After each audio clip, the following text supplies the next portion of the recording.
नमस्कार विद्यार्थी मित्रांनो, स्वागत आहे तुम्हा सर्वांचं आपल्या अंतिम वार या रिव्हिजन सिरीजमध्ये, ज्याच्यामध्ये आपण भूगोलाचा एक one of the important topic पाहूया की ज्याच्यावर तुम्हाला 100% प्रश्न जे आहेत ते विचारले जाऊ शकतात. तो म्हणजे नदी प्रणाली. ठीक आहे, आपण पाहतो की नदी प्रणालीवरती म्हणजे आपलं जे तापी नदी आहे, त्यानंतर गोदावरी नदी, याच्यावर तुम्हाला भरपूर वेळा प्रश्न पाहायला भेटले. एखाद्या वेळेस वन लायनर स्वरूपातले असतील, काही वेळेस तुम्हाला मल्टी लायनर स्वरूपातले प्रश्न दिसले असतील. म्हणजे नद्यांच्याबद्दल माहिती, त्यानंतर त्याच्यावर उपनद्या, त्यांच्या उपनद्या म्हणा तुम्ही, त्यानंतर त्यांच्या काठावर असलेले वेगवेगळे शहरं, त्यांचे संगम कोणत्या ठिकाणी होतात, अशा सगळा जो डेटा आहे तो या लेक्चरमध्ये आपल्याला पाहायचा आहे. डेटा तर पाहूयाच, आपण रिवाईज करायचंच आहे आपल्याला, पण त्याच्यासोबत म्हणजे याच्यावर आलेले जे प्रश्न आहेत ते प्रश्न सुद्धा तुम्हाला पाहायचे आहेत. ठीक आहे, एक रफ जे डायग्राम आहे नदी प्रणालीची तुमच्या समोर राहणार आहे अशी, त्याच्यावरून आपण एक्सप्लेन करूया. नाहीतर कसं व्हायचं, जर का आपण ते ड्रॉ करायला जर का हे घेतलं असतं तर त्याला खूप वेळ लागला असता म्हणजे. ठीक आहे, आणि ते खूप विचित्र गेलं असतं. त्यापेक्षा तुमच्या समोर पूर्ण डेटा राहील, आपण तो एक्सप्लेन करूयात वन बाय वन. ठीक आहे, चला तर सगळ्यात पहिला जो आपण सुरुवात करतो याच्यामध्ये तो म्हणजे आपण अंतिम वार जी सिरीज आहे त्याच्यामध्ये आता सुरुवात होते. ठीक आहे, तापी नदी प्रणाली तिथून सुरुवात करूया. हे जे लेक्चर आहे आपलं, याच्यामध्ये 3 नदी प्रणाली आपण पाहू, कारण की नदी प्रणालीमध्ये तुम्ही 7 ते 8 नद्या म्हणजे महत्त्वाच्या नद्या पाहता. बरोबर आहे, तापी, गोदावरी, भीमा, कृष्णा, त्यानंतर वर्धा, वैनगंगा, पैनगंगा इत्यादी महत्त्वाच्या नद्या आहेत आपल्याकडे. ठीक आहे, त्याच्यातल्या आपण 3 नद्या या लेक्चरमध्ये कव्हर करूया, या पहिल्या पार्टमध्ये कव्हर करू, आणि बाकीच्या ज्या नद्या आहेत मग त्या आपण रिमेनिंग लेक्चरमध्ये म्हणजे पुढच्या लेक्चरमध्ये कव्हर करूया. ठीक आहे, तापी नदीला आपण सुरुवात करू. सगळ्यात पहिला तर तापी नदी. तापी नदीला आपण 2 नावांनी ओळखतो रे. कोणत्या? एक म्हणजे तापी नदीला तुम्ही खानदेश कन्या म्हणून सुद्धा ओळखता. ठीक आहे, खानदेश कन्या म्हणा, किंवा आपण त्याला हे म्हणतो सूर्यकन्या सुद्धा म्हणतो. सूर्यकन्या, खानदेश कन्या किंवा सूर्यकन्या म्हटलं जातं.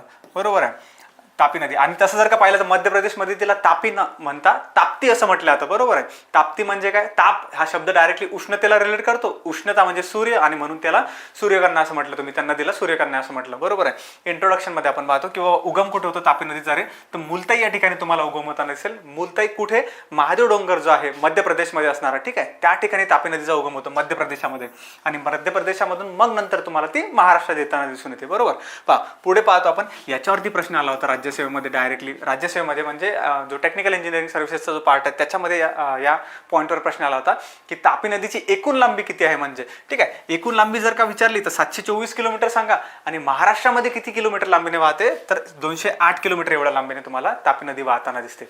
बरोबर आहे, पुढे जाऊया. शेवट कुठे होतो तर खंभातचा आखात जे आहे आपलं गुजरात, या ठिकाणी तुम्हाला शेवट होताना दिसेल. ठीक आहे, तापी नदीचा.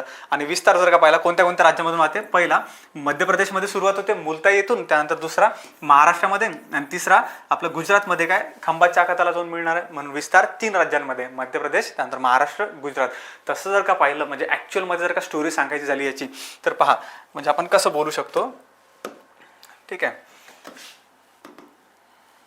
सगळ्यात पहिला तर तुम्ही मध्य प्रदेश इथे कन्सिडर करा. सगळ्यात पहिला इथे मध्य प्रदेशमध्ये आपण बोललो की मुलताई या ठिकाणी उगम झाला. ठीक आहे, मुलताई या ठिकाणी उगम झाला. त्याच्यानंतर मग महाराष्ट्रामध्ये तुम्ही म्हटलं, महाराष्ट्रामध्ये कुठे येते ती तर अमरावतीच्या बॉर्डर जवळ वाहते. बरोबर आहे, अमरावती. आणि अमरावतीवर मग परत एकदा कुठे जाते, मध्य प्रदेशमध्ये जाते, आणि मध्य प्रदेशमध्ये असणारा कोणतं ठिकाण, बऱ्हाणपूर या शहरातून तुम्हाला ती नदी वाहताना दिसते. म्हणजे काठावरच बसलेलं शहर आहे एकदम. ठीक आहे, बऱ्हाणपूरच्या मधूनच तुम्हाला ती जाताना दिसेल. ठीक आहे, त्याच्यावर राजघाट वगैरे तुम्ही महत्वाचे तिथले घाट वगैरे पाहता बऱ्हाणपूरमध्ये. MP6 स्टेट तिथला जर का पासिंग नंबर आपण पाहिला तर. त्याच्यानंतर मग परत कुठे येते तर महाराष्ट्रामध्ये, आणि महाराष्ट्रामध्ये असणार आपला मुक्ताईनगर तालुका. ठीक आहे, मुक्ताईनगर. आणि या मुक्ताईनगर तालुक्यामध्ये मग तुम्ही पाहता की एक महत्वाची तिची उपनदी जी आहे चांगदेव या ठिकाणी भेटते तिला, ते आपण पुढे बोलू. त्यानंतर पहा, मुक्ताईनगर म्हणजे कोणता जिल्हा रे, जळगाव जिल्हा. ठीक आहे, जळगावच्या नंतर मग पुढे तुम्ही पाहता धुळेमध्ये जाणार, धुळेच्या पुढे नंदुरबारमध्ये जाणार, नंदुरबारमधून मग कुठे गुजरातमध्ये, आणि गुजरातमध्ये कुठं तर आपल्या खंभातच्या आखाताला म्हणजे ती काय करते तर आपल्या अरबी समुद्राला मिळते. असा तिचा पूर्ण प्रवास आहे. ठीक आहे, आणि म्हणून आपण काय म्हणतो की तापी नदी ही अशी नदी आहे की जी 2 वेळा महाराष्ट्रामध्ये प्रवेश करते. ठीक आहे, पहिल्यांदा कुठे तर महाराष्ट्रामध्ये अमरावतीमध्ये, आणि दुसऱ्यांदा कुठे तर महाराष्ट्रामध्ये जळगाव जिल्ह्यामध्ये तुम्हाला प्रवेश करताना दिसेल. म्हणून तिला काय म्हणता तुम्ही की 2 वेळा प्रवेश करणारी नदी, महाराष्ट्रामध्ये 2 वेळा प्रवेश करणारी नदी असं आपण तिला म्हणतो. ठीक आहे, चला वापस जाऊया मागच्या स्लाइड्सवरती. पहा मग विस्तार तुमच्या लक्षात आला. त्यानंतर पहा नदीला आपण काय म्हणतो, तापी नदीला काय म्हणतो तुम्ही, की बाबा सर्वात मोठी पश्चिम वाहिनी नदी आहे. आता नद्यांच्या केसमध्ये तुम्हाला माहिती आहे, नदी ज्या दिशेला वाहत जात असते त्याला आपण म्हणजे त्या दिशेचं नाव आपण त्या नदीला देतो. म्हणजे पूर्वेकडे जर का वाहत असेल तर तुम्ही पूर्व वाहिनी म्हणता, पश्चिमेकडे जर का वाहत असेल तर पश्चिम वाहिनी म्हणतो आपण त्याला, बरोबर आहे. आणि ही नदी तापी नदी जी आहे ते सर्वात लांबीने वाहणारी पश्चिम वाहिनी आहे महाराष्ट्रामधली, बरं का. पण जर का देशात वाहणारी म्हणजे भारतातील सर्वात मोठी पश्चिम वाहिनी विचारली तर कोणती सांगणार तुम्ही, तर नर्मदा सांगा. या तापी नदीच्या वरतीच असलेली, ठीक आहे, ती सुद्धा तुम्हाला कुठे तर पश्चिम दिशेला वाहताना असेल. नर्मदा नदी भारतातली सर्वात मोठी पश्चिम वाहिनी, तापी ही महाराष्ट्रातली सर्वात मोठी पश्चिम वाहिनी. त्यानंतर पुढे आपण म्हणतो महाराष्ट्रामध्ये 2 वेळा प्रवेश, हा पॉईंट लक्षात आला तुमच्या. नंतर नदीने काय केलेलं आहे तर बिहडची निर्मिती केलेली आहे असं आपण म्हणतो. का बरं, कारण की ती खचदरीतून वाहते, ठीक आहे. खचदरीतून जेव्हा वाहत असते तेव्हा जो तळाचा भाग आहे त्याचा आणखी जास्त काय करते, इरोजन करत चालते, किंवा तळाचा जो भाग आहे त्याचं खनन करत चालते. त्याच्यापासून काय तयार होतं तर बिहड तयार होतात असं तुम्ही म्हणता, ठीक आहे. आणि क्षेत्रफळ जर का पाहिलं तर नदीचं एकूण क्षेत्रफळ महाराष्ट्रामध्ये किती किलोमीटर स्क्वेअर, तर 51,500 असं तुम्ही लक्षात ठेवलं तरी चालेल. 51,500 किलोमीटर स्क्वेअर एवढं एकूण क्षेत्रफळ आहे तापी नदीचं महाराष्ट्रामधलं, ठीक आहे. हा झाला डेटा, की बाबा जो स्टॅटिक डेटा आहे पूर्णपणे नदीशी संबंधित तुम्हाला कंपल्सरी माहिती पाहिजे. उगम, विस्तार, लांबी, त्यानंतर क्षेत्रफळ, त्यानंतर 2-3 वैशिष्ट्ये वगैरे, ठीक आहे. चला पुढे जाऊयात. मग आता पुढे बोलू तापी नदीच्या उपनद्या. त्या उपनद्यांच्यावर काही धरणं वगैरे आहेत का, त्यांचे काही संगम कुठे होतो तापी नदीच्या सोबत, आणि काठावर वसलेली काही शहर आहेत का, ठीक आहे. म्हणजे याच्यावरून पूर्ण तापी नदी तुमची क्विकमध्ये रिवाइज होऊन जाईल, ठीक आहे. पहा पुढे येतो आपण, आणि अशा प्रकारे याच्यामध्ये आता सुरुवात करताना आपण काय करूया, ठीक आहे. याच्यामध्ये सुरुवात करताना काय करूया, की खालच्या बाजूच्या ज्या उपनद्या आहेत सर्व, ठीक आहे, म्हणजे दक्षिणेकडून ज्या लागतात तिला, त्या दक्षिणेकडच्या उपनद्या आपण पाहू आधी. त्याच्यानंतर मग वरच्या बाजूने म्हणजे उत्तरेकडून लागणाऱ्या उपनद्या आपण पाहूया, ठीक आहे. आणि सुरुवात करू सर्वांची पूर्णा नदीपासून. पूर्णा नदी तुम्हाला माहिती आहे की वन ऑफ द इम्पॉर्टंट नदी आहे. म्हणजे 334 किलोमीटरच्या जवळपास तुम्हाला तिची लांबी पाहायला भेटते, ठीक आहे. म्हणजे बऱ्यापैकी लांबीने वाहणारी नदी आहे, तिची उपनदी आहे, ठीक आहे. त्यानंतर उगम कुठं आपण पाहतो तर अमरावती जिल्ह्यामध्ये होतो पूर्णा नदीचा उगम, ठीक आहे. बेसिकली पहा पूर्णाच्या केसमध्ये सर्वात पहिला तर पूर्णा नदी जेव्हा वाहत असते तेव्हा तिच्या काही उपनद्या सुद्धा आपल्याला पाहणं गरजेचं आहे, म्हणजे ठीक आहे. पूर्णा नदीच्या कोणत्या कोणत्या वरच्या बाजूने, कोणत्या खालच्या बाजूने पहा. 3 नावं किंवा 4 नावं फक्त लक्षात ठेवून तुम्ही. सगळ्यात पहिली उपनदी येते त्याच्यामध्ये चंद्रभागा नावाची, ठीक आहे. आता ही जी चंद्रभागा आहे, चंद्रभागावर तुम्हाला एक महत्त्वाचं शहर वसलेलं दिसून येते, एक तालुका वसलेला दिसून येते अमरावती जिल्ह्यामधला. तो म्हणजे कोणता रे, तर अचलपूर नावाचा तालुका, ठीक आहे. एक डॉट करून दाखवलेला आहे तुम्हाला, तो म्हणजे काय, तिथलं काठावरचं शहर कोणतं, अचलपूर, ठीक आहे. मग समोर जसं तुम्ही येता त्यानंतर दुसरी वरच्या बाजूने येणारी कोणती, भुलेश्वरी नावाची एक उपनदी तुम्ही पाहता, पूर्णेची उपनदी आहे, बरोबर आहे. आणि त्याच्यानंतर तिसरी वन ऑफ द इम्पॉर्टंट, ज्याच्यावर प्रश्न सुद्धा आलेला आहे एकदा तुम्ही पाहाल एक्झाम मध्ये, ती म्हणजे शहानूर नदी. आता याच शहानूर नदीवर तुम्ही अमरावती जिल्ह्यामध्ये असलेला शहानूर प्रकल्प पाहता, म्हणजे जलसिंचन प्रकल्प तुम्ही त्याला म्हणा किंवा धरण म्हणा एका प्रकारे. आणि याच शहानूर नदीवर एक ऐतिहासिक शहर सुद्धा वसलेलं आहे, अंजनगाव सुरजीचा तह म्हणून तुम्ही ऐकलं असेल, बरोबर आहे.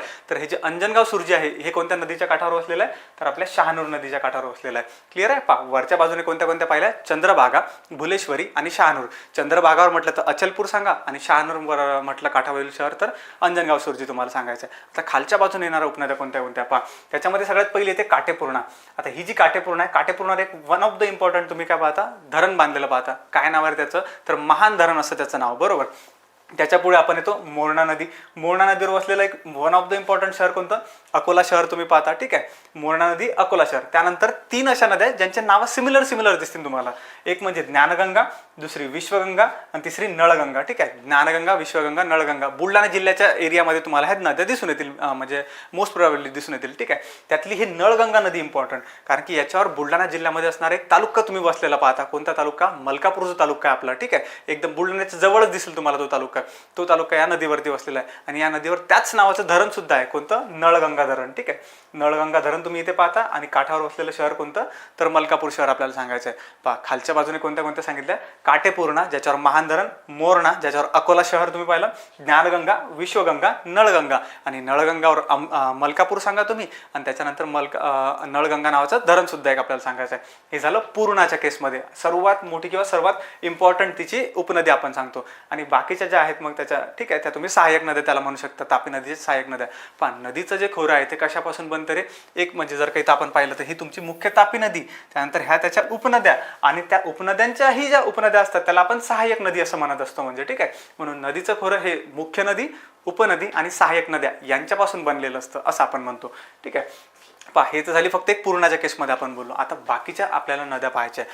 दुसरी जी नदी पाहता तुम्ही इम्पॉर्टंट ती म्हणजे वाघूर नावाची नदी. ठीक आहे, पूर्णाच्या नंतर वाघूर नदीवर कोणतं धरण वगैरे आहे का, तर हो वाघूर नदीवर तुम्हाला वाघूर नावाचं धरण आपल्याला एक पाहायला भेटतं. ठीक आहे, वाघूर. त्याच्यानंतर पुढचं गिरणा नदीच्या केसमध्ये ही नदी थोडी जास्त इम्पॉर्टंट. ठीक आहे, नाशिक जिल्ह्यात तुम्हाला हिचा उगम होताना दिसतो, त्याच्यानंतर पुढे ती कनेक्ट होते. पहा इथे एक पॉईंट सांगायचा विसरून गेलो तुम्ही पूर्णा नदीच्या केसमध्ये की बाबा तापी नदी आणि पूर्णा नदी यांचा संगम तुम्ही कुठे होताना पाहता रे, तर चांगदेव या ठिकाणी आपण तो संगम होताना पाहतो. तालुका मुक्ताईनगर, जिल्हा जळगाव असणार आहे. ठीक आहे, चांगदेवला काय होतो, तापी आणि पूर्णा यांचा संगम होतो. पहा पुढे गिरणाच्या केसमध्ये आपल्याला काय पाहायला भेटतं, गिरणा नदीवर तुम्हाला 2 काठावर वसलेले शहरं सुद्धा दिसून येतात आणि त्याच्यावर काही इम्पॉर्टंट धरणं सुद्धा आपल्याला दिसून येतात. पहा कोणते काठावर शहर जर का विचारले तर मालेगाव नावाचं एक शहर तुम्हाला सांगायचं आहे गिरणा नदीवर वसलेलं, आणि दुसरं जळगाव नावाचं एक शहर आपण सांगतो. ठीक आहे, जळगाव जिल्हा माहिती आहे ना तुम्हाला. मालेगाव आणि जळगाव हे 2 काठावरील शहर आहे आणि त्याच्यावर असणारे इम्पॉर्टंट धरणं कोणते पहा चनकापूर नावाचं एक धरण आहे त्याच्यावर, त्यानंतर गिरणा नदीवर गिरणा धरण आणि दहिगाव नावाचं एक धरण आहे. बरोबर आहे, दहिगाव जामदे आपण त्याला म्हणतो म्हणजे. ठीक आहे, तर हे जे धरण आहेत हे त्याच्या म्हणजे त्या नदीवरती बांधलेले दिसून येतात तुम्हाला. कोणते पहा गिरणा एक सांगितलं तुम्ही, चनकापूर एक सांगितलं, त्यानंतर दहिगाव एक सांगितलं. काठावर शहर विचारले गिरणा नदीवर तर कोणते सांगणार, एक मालेगाव सांगणार आणि एक जळगाव तुम्ही सांगणार. आता याच नदीचा इम्पॉर्टंट नदी आहे संगम कोणत्या ठिकाणी होतो, तर रामेश्वर नावाचं जे ठिकाण आहे. ठीक आहे, इथे लाल एक डॉट दिसेल तुम्हाला. रामेश्वर नावाचं जे ठिकाण आहे, रामेश्वर जळगाव या ठिकाणी काय होतो, त्या नदीचा संगम होतो गिरणा नदीचा तापी नदीसोबत. पुढे आपण येतो अंजनी नदी. अंजनी जी नदी आहे, अंजनी नदीवर तुम्हाला एक काठावर शहर फक्त लक्षात ठेवायचं आहे, एरंडोल नावाचं ठिकाण आहे की जे कोणत्या नदीवर, तर अंजनी नदीवर तुम्हाला वसलेलं दिसून येतं. ठीक आहे, पुढे जाऊ आणि पुढे बोरी नदी. आता ही नदी थोडी जास्त इम्पॉर्टंट.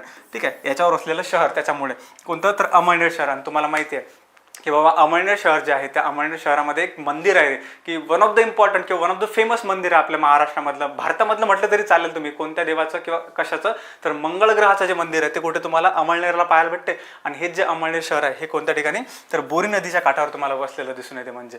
ठीक आहे, चला पुढे जाऊया. त्याच्यानंतर येते पांझरा नदी.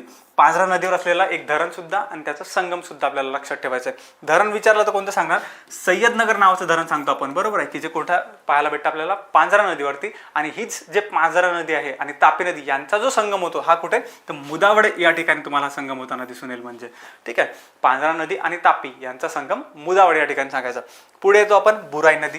आणि बुराई नदीच्या केसमध्ये शिंदखेडा नावाचं तुम्ही एक शहर सांगता की जे काठावर वसलेलं शहर आहे आणि यांचा संगम कुठे होतो, बुराई नदी आणि आपली जी तापी नदी आहे यांचा जो संगम सांगता तुम्ही तो सांगरखेडा या ठिकाणी सांगता म्हणजे. ठीक आहे, राहील लक्षात. एकदा क्लिअर करून घेऊया. एकदा खालच्या ज्या आपण नद्या पाहिल्या त्यांच्याबद्दल एकदा क्विकमध्ये रिवाइज करून घेऊ. कोणत्या पाहिल्या तुम्ही, सगळ्यात पहिली पूर्णा पाहिली. पूर्णाचा संगम चांगदेव या ठिकाणी सांगा. वरच्या बाजूला कोणत्या पाहिल्या, चंद्रभागा, त्यानंतर भुलेश्वरी, त्यानंतर शहानूर. खालच्या बाजूने काटेपूर्णा, मोरणा, नळगंगा, विश्वगंगा, ज्ञानगंगा तुम्ही सांगितलं, ते मागे पुढे होऊ शकतात. ठीक आहे, त्याच्यानंतर वाघूर पाहिली, त्यानंतर गिरणा पाहिली. गिरणावरती तुम्ही शहर पाहिले मालेगाव, जळगाव. धरणं पाहिले कोणते, त्याच्यावरती दहिगाव इथं तुम्ही पाहू शकता. त्याच्यावर तुम्ही पाहिले दहिगाव एक आपण पाहिलं, त्यानंतर गिरणा नावाचं एक धरण पाहिलं, त्यानंतर चनकापूर एक धरण आपण पाहिलं होतं. ठीक आहे, आणि संगम जर का विचारलं कोणत्या ठिकाणी, तर रामेश्वर या ठिकाणी तुम्ही सांगता. पूर्णा, वाघूर, गिरणा. त्यानंतर अंजनी नदीवर एरंडोल तुम्ही सांगितलं. बोरी नदी, बोरीवरती आपण अमळनेर नावाचं शहर सांगितलं. ठीक आहे, आणि अमळनेरमध्ये मंगळग्रह मंदिर. बोरी, त्यानंतर पांझरावर तुम्ही सय्यदनगर धरण सांगितलं. ठीक आहे, आणि पांझराचा जो संगम होतो तो मुदावडे या ठिकाणी आपण बोललो होतो. बरोबर आहे. लास्टमध्ये बुराई एक नदी आपण बोललो. बुराई नदीवर कोणतं, तर सांगरखेडा या ठिकाणी संगम होताना दिसलं तुम्हाला. आणि सिंदखेडा नावाचं एक शहर जे आहे की ते तुम्हाला या बुराई नदीवर पाहायला भेटतं. ठीक आहे, अशा पद्धतीने आपण हा रिवाइज करत जाऊया डेटा. झाला खालच्या बाजूच्या उपनद्या. वरच्या बाजूने म्हणजे उत्तरेकडून ज्या येतात त्याच्यामध्ये कोणत्या. ठीक आहे, सगळ्यात पहिला आता जेवढ्या याच्या खालच्या बाजूच्या उपनद्या इम्पॉर्टंट आहेत तेवढ्या थोड्याशा कमी इम्पॉर्टंट वरच्या बाजूने. कोणत्या नावं फक्त लक्षात ठेवा तुम्ही. सगळ्यात पहिली येते त्याच्यामध्ये नागझरी नावाची, दुसरी सुकी, तिसरी गुळ नावाची, चौथी अनेर, पाचवी अरुणावती, त्यानंतर गोमाई, त्यानंतर बाकी. गोमाई जी नदी आहे याला गोमती म्हणून सुद्धा ओळखले जाते किंवा गोमती सुद्धा म्हटलेलं आहे कोणत्या ठिकाणी. गोमाई म्हणा तुम्ही किंवा गोमती म्हणा, एकच तो कन्सेप्ट असणार आहे. कोणत्या नागझरी, सुकी, गुळ, अनेर, अरुणावती, गोमाई आणि बाकी. ठीक आहे, आणि त्याच्यामध्ये इम्पॉर्टंट 2 नद्या किंवा त्याच्यावरचे 2 आपल्याला हे गोष्टी लक्षात ठेवायच्या आहे. पहिली ते म्हणजे अनेर नदी. अनेर नदीवर तुम्हाला अनेर नावाचं धरण पाहायला भेटतं, बरोबर आहे. त्याच्या काठावर वसलेलं शहर कोणतं, तर धुळे शहर. आपलं धुळे जो जिल्हा आहे तो तुम्हाला कुठे, तर अनेर नदीवरती वसलेला दिसून येतो. आणि दुसरी नदी की बाबा आपली ही गोमती नदी, ठीक आहे, गोमाई नदी म्हणा किंवा गोमती नदी म्हणा, या नदीचा संगम तापी नदीच्या सोबत कोणत्या ठिकाणी होतो रे, प्रकाशे नंदुरबार या ठिकाणी तुम्हाला हा संगम होताना दिसेल. म्हणजे प्रकाशे म्हणा तुम्ही किंवा कोणत्या कोणत्या ठिकाणी प्रकाशा म्हणून सुद्धा म्हटलेलं आहे त्यालाच, ठीक आहे. गोमती नदी म्हणा किंवा गोमाई नदी म्हणा, प्रकाशा नंदुरबार या ठिकाणी संगम होताना दिसेल. वरच्या कोणत्या पाहिला, नागझरी, सुकी, गुळ, अनेर, अरुणावती, गोमाई, बाकी. आणि त्याच्यानंतर अनेर नदीवर अनेर धरण सांगा, धुळे शहर वसलेलं आहे. गोमाई नदीचा जो संगम होतो तो प्रकाशा नंदुरबार या ठिकाणी. क्लिअर आहे का तुम्हाला. ही झाली तापी नदीच्या केसमध्ये आपण सर्व काही बोललेलो आहे म्हणजे, ठीक आहे. उपनद्या, त्यानंतर तिच्या उपनद्या, त्यानंतर पहा तापीच्या केसमध्ये जर का बोललो, म्हणजे स्पेशली तापीच्या बद्दल जर का बोललो, तर तापीच्या काठावर तुम्हाला एक भुसावळ शहर वसलेलं दिसून येते, बरोबर आहे. त्यानंतर हतनूर नावाचं एक धरण जे आहे ते सुद्धा आपल्याला कुठं दिसून येतं, तापी नदीवरती दिसून येतं. म्हणजे लक्षात राहील का इथपर्यंत सगळ्यांना क्लिअर असेल पूर्ण डेटा. चला मग आता पुढे जाऊयात, आपण पुढच्या पॉईंटच्या बद्दल बोलू. सेकंड जो नंबर येतो याच्यामध्ये तो येतो गोदावरी नदीचा, ठीक आहे. गोदावरी नदी ज्याला तुम्ही वृद्धगंगा सुद्धा म्हणता, दक्षिण गंगा सुद्धा म्हणता, ठीक आहे. कारण आपण नंतर पाहूया. पहा सगळ्यात पहिला पॉईंट की बाबा गोदावरी नदीचा उगम कोणत्या ठिकाणी होताना दिसतो आपल्याला, सर्वांना माहिती आहे की बाबा त्र्यंबकेश्वर या ठिकाणी उगम होतो. ब्रह्मगिरी पर्वतामध्ये नाशिक जिल्ह्यामध्ये हा उगम मेनली होताना दिसतो आपल्याला. महाराष्ट्रामधली सर्वात मोठी नदी म्हणता तुम्ही, लांबीने सुद्धा म्हणा किंवा खोऱ्याच्या दृष्टिकोनातून सुद्धा म्हणा, ठीक आहे. कोणती नदी, गोदावरी नदी. त्यानंतर पहा लांबी, एकूण लांबी जर का विचारली किती किलोमीटर, तर 1465 किलोमीटर एवढी एकूण लांबी तुम्हाला पाहायला भेटेल, ठीक आहे. 1465 किलोमीटर. आणि महाराष्ट्रात जर का विचारलं तर जवळपास 668 किलोमीटर, 668 किलोमीटर एवढी लांबी आपल्या महाराष्ट्रामध्ये, कशाची, गोदावरी नदीची. पुढे आपण बोलतो किंवा विस्तार, म्हणजे कुठून कुठून वाहताना दिसते. सगळ्यात पहिला तर आपल्या महाराष्ट्रामध्येच उगम होणार आहे, नाशिकमध्ये. त्यानंतर दुसरा तेलंगणामध्ये तुम्हाला वाहताना दिसेल. आणि तिसरा आंध्र प्रदेशमध्ये कुठे, तर आपलं जे राजमहेंद्री नावाचं ठिकाण आहे त्या ठिकाणी काय करते ती, बंगालच्या उपसागराला जाऊन मिळते म्हणजे, ठीक आहे. हे कोणत्या केसमध्ये लक्षात ठेवायचं आपल्याला, गोदावरीच्या केसमध्ये. महाराष्ट्र, तेलंगणा आणि आंध्र प्रदेश. महाराष्ट्रामध्ये जर का बोलले, नाशिकमधून तुम्हाला, त्यानंतर छत्रपती संभाजीनगरमधून वगैरे, त्यानंतर म्हणजे वेगवेगळे धरण आपल्याला त्याच्यावर इम्पॉर्टंट. नांदेडमध्ये इम्पॉर्टंट धरण आहे तिचं. नांदेडमध्ये धर्माबाद नावाचं जे ठिकाण आहे, या धर्माबादमधून काय करते ती, धर्माबादच्या पुढे मग लगेच तेलंगणामध्ये प्रवेश करते, ठीक आहे. आणि तेलंगणामध्ये प्रवेश करून तुम्हाला काय होताना दिसते, तर युटर्न म्हणजे असं म्हणा तुम्ही की सरळ वाहताना दिसेल. आणि गोदावरी गडचिरोली जो जिल्हा आहे त्याच्या बॉर्डरवरून सुद्धा वाहताना दिसते तुम्हाला ती, ठीक आहे. म्हणजे महाराष्ट्राच्या एकदा बाहेर जाते आणि परत एकदा महाराष्ट्रामध्ये येते, फक्त गडचिरोलीला टच होते, ठीक आहे. पण या केसमध्ये तुम्ही काय म्हणू शकता, पहा समजावून सांगतो थोडंसं बोर्डच्या मदतीने. मी काय म्हटलं तुम्हाला की पहिलं इथे महाराष्ट्रामध्ये येते. महाराष्ट्रामध्ये नांदेडमधलं कोणतं सांगितलं, धर्माबाद, ठीक आहे. धर्माबाद हे जे ठिकाण आहे, इथून पुढे कशामध्ये जाणार आहे, तर तेलंगणा स्टेट, टी एस लिहितो फक्त, तेलंगणामध्ये आली. तेलंगणामध्ये आल्यानंतर मग आपला जो महाराष्ट्र आहे अशा प्रकारे, ठीक आहे, तुम्हाला माहिती आहे. एक रफ इमेज ड्रॉ करतोय. इथून जेव्हा ती येते तेव्हा हा जो बॉर्डरचा आपला भाग आहे, हा इथला, ठीक आहे, हा जो बॉर्डरचा भाग आहे आपल्या गडचिरोली जिल्हा, ठीक आहे. तर या गडचिरोली जिल्ह्याच्या या बॉर्डरवर तुम्हाला ती वाहताना दिसून येते, ठीक आहे. इकडचा जो भाग आहे, इथून मग परत कुठं जाणार, तेलंगणा स्टेटमध्ये जाणार. म्हणून आपण म्हणतो की बाबा इथे आला दुसरा क्रमांक तेलंगणा, ठीक आहे. एक मिनिट बस. इथे आली तेलंगणामध्ये. त्याच्यानंतर परत एकदा महाराष्ट्रामध्ये कोणत्या जिल्ह्याच्या, तर गडचिरोली जिल्ह्याच्या बॉर्डरवर वाहणार. आणि गडचिरोलीमधून मग परत कुठे येणार, तर तेलंगणा राज्यामध्ये येणार. आणि तेलंगणामधून मग आंध्र प्रदेशमध्ये, ठीक आहे. आंध्र प्रदेशमध्ये इथे बंगालच्या उपसागराला मिळते. म्हणजे तापी नदीच्या केसमध्ये तुम्ही काय म्हटलं होतं की बाबा 2 वेळा महाराष्ट्रामध्ये प्रवेश करते अशी नदी कोणती, तर तापी नदी. पण असं जर का विचारलं की बाबा तेलंगणामध्ये 2 वेळा कोणती नदी प्रवेश करते, तर मग ती गोदावरी नदी तुम्हाला सांगता येईल म्हणजे, ठीक आहे. पहा इथे एकदा या ठिकाणी येते आहे, तेलंगणामध्ये गेली आहे, महाराष्ट्राच्या बॉर्डरवरून फ्लो झाल्यानंतर मग परत तुम्हाला तेलंगणामध्ये ती एंटर करताना दिसेल. म्हणून असं तुम्ही म्हणू शकता म्हणजे, ठीक आहे. चला पुढे जाऊया, डेटाकडे बोलूयात आपल्या. पहा क्षेत्रफळ, एकूण क्षेत्रफळ जर का पाहिलं नदीचं भरपूर मोठं आहे. जवळपास 49.5% क्षेत्र जे आहे आपल्या महाराष्ट्राच्या एरियापैकी ती नदीचं खोरं व्यापताना दिसेल. एकटी नदी नाही बरं का, नदीचं खोरं 3 गोष्टींनी बनलेलं आहे, सांगितलं तुम्हाला, नदी, उपनदी आणि सहाय्यक नद्या, ठीक आहे. असं एकूण जर का क्षेत्रफळ पाहिलं जवळपास 3,13,000 चौरस किलोमीटर एवढं क्षेत्र तिचं एकूण क्षेत्रफळ आहे. पण त्याच्यापैकी महाराष्ट्रामध्ये किती, तर जवळपास अर्ध्याच्या जवळपास तुम्ही म्हणू शकता 1,52,000 किलोमीटर स्क्वेअर, किंवा तुम्ही त्याला असं म्हणू शकता 1.52 लाख चौरस किलोमीटर एवढं क्षेत्रफळ आपल्या महाराष्ट्रामध्ये आहे तिचं, त्या नदीच्या खोऱ्याचं, ठीक आहे. पुढे आपण बोलतो किंवा नदीला तुम्ही वृद्धगंगा सुद्धा म्हणता किंवा दक्षिण गंगा सुद्धा म्हणता. आता वृद्धगंगा आणि दक्षिण गंगा म्हणण्यामागे कारण काय, वृद्धगंगा आपण का बरं म्हणतो, कारण की खूप जुनी नदी तुम्हाला ही पाहायला भेटते. म्हणजे भरपूर आधीपासून किंवा खूप वर्षापासून या नदीचा आपल्या महाराष्ट्रामध्ये किंवा आपल्या भारतामध्ये उगम झालेला असं तुम्ही म्हणू शकता. ठीक आहे, गोंडवानाकालीन भूमी जो म्हणजे गोंडवाना कालखंड जो होता त्याच्यापासून ही नदी आपल्या महाराष्ट्रामध्ये आहे, म्हणून आपण तिला वृद्धगंगा अशी म्हणतो. म्हणजे वृद्ध झाली ती गंगा. ठीक आहे, आणि दक्षिण गंगा का बरं, कारण की तुम्हाला उत्तरेकडे गंगा नदी आहे हे माहिती आहे, आणि गंगा नदीच्या काठावर तुम्हाला वेगवेगळे म्हणजे तीर्थक्षेत्र वगैरे पाहायला भेटतात. ठीक आहे, उत्तरेकडची आपली जी मुख्य गंगा नदी आहे ती. पण दक्षिण भागामध्ये जर का पाहिलं तर सेम गंगा नदीच्या एवढं पवित्र जर का कोणाला मानले जाते किंवा एवढे तीर्थक्षेत्र वगैरे जर का तुम्हाला कुठे पाहायला भेटतील तर आपल्या गोदावरी नदीवर पाहायला भेटेल दक्षिण भारतामध्ये. म्हणून गोदावरी नदीला आपण काय करतो, दक्षिणेकडची गंगा किंवा दक्षिण गंगा असं म्हणतो. म्हणजे राहील लक्ष इथपर्यंत. चला पुढे जाऊया. नदीच्या खोऱ्याबद्दल जर का बोललो तर महाराष्ट्रामध्ये जवळपास 49.5% क्षेत्र व्यापते, हे माहिती आहे तुम्हाला. मराठवाड्यातून जेव्हा नदी वाहते रे, तुम्हाला माहिती आहे की बाबा मोठं अथांग पात्र आहे गोदावरी नदीचं, त्याच्यामुळे सुपीक एक गाळाचा प्रदेश तयार करते आपल्या मराठवाड्याचा जो भाग आहे त्याच्यामध्ये. आणि पुढे नाशिक जवळ रांजण खळगे तयार करते. आता हा याच्यावर PYQ आलेला आहे बरं का एकदा, की नाशिक जवळ काय तयार करते ती, रांजण खळगे. रांजण खळगे म्हणजे तुम्हाला माहिती आहे की बाबा नदीच्या आजूबाजूला जे मोठमोठे खडक असतात त्याच्यावरती ते गोल असं, म्हणजे आपण जेव्हा एखादा भरण किंवा एखादा जर का भांडं ठेवलं समजा आणि त्याच्यापासून झिजवून ते दगड नाही का गोल होतं, ठीक आहे, तशा प्रकारचं एक स्ट्रक्चर ती तयार करते पाण्याच्या आघातापासून. ठीक आहे, कारण की नदी जेव्हा तिचा उगम होतो नदीचा आणि जेव्हा ती पर्वतावरून वाहून येत असते तेव्हा त्या पर्वताच्या स्लोपमुळे वेग जो आहे नदीचा तो जास्त असतो. वेग जास्त असल्यामुळे तिथले जे खडक आहेत आजूबाजूचे त्यांची झीज होते आणि त्याच्यापासून तयार होतात हे रांजण खडगे. कोणत्या ठिकाणी, तर नाशिकच्या जवळ तुम्हाला तयार झालेले दिसून येतील. क्लिअर आहे की इथपर्यंत?